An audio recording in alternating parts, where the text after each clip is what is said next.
নারীদের সম্পর্কে একটা গুরুত্বপূর্ণ তথ্য কি জানেন? যে আপনি তাকে যা বলবেন সে আস্তে আস্তে তাই হতে থাকবে। কি বিশ্বাস হচ্ছে না? এই যেমন ধরেন আপনি তাকে বললেন যে তুমি দেখতে কিন্তু ভারী মিষ্টি, তখন সে পরিপাটি হয়ে নিজেকে আরো গুছিয়ে রাখা শুরু করবে। আপনি যদি তাকে ভালো বলেন সে আরো ভালো হতে থাকবে। আপনি যদি বলেন যে তোমার মনের মধ্যে অনেক মায়া, ভালোর জন্য তুমি নিমেষেই যে কোনো কিছু কুরবানি দিতে পারো, তখনও সে সেটা রপ্ত করতে শুরু করবে।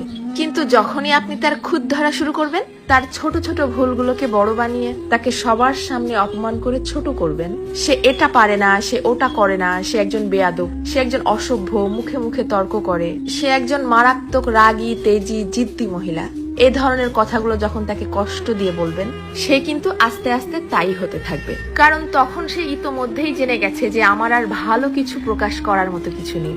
সবার সামনে যেহেতু আমি খারাপ হয়েই গেছি, তো আরো খারাপ হয়ে যাই, তখন আর সে কোনোভাবেই কারোর সামনে নিজেকে সঠিক প্রমাণ করার প্রয়োজনীয়তা অনুভব করবে না। সে ধরেই নিবে যে কেউ আমাকে ভালো বললে ভালো, আর না বললে আরো ভালো। কে বুঝলো বা বুঝলো না এটা নিয়ে আর মাথায় ঘামাবে না। এটুকু তার ঠিকই বোধগম্য হয়ে যাবে যে আমি সবাইকে সম্মান দেখিয়ে লাইনের পেছনেই দাঁড়াই অথবা সামনে, সব অবস্থাতেই আমি খারাপ। আর এভাবেই আস্তে আস্তে আপনি তাকে হারিয়ে ফেলবেন। আর একজন নারী কখনোই একদিনে বা একটা কারণে নিজেকে সরিয়ে নেয় না, এর পেছনে থাকে কোটি কোটি কারণ। এজন্যই কথাই আছে না যে কথাতেই জয় আবার কথাতেই ক্ষয়।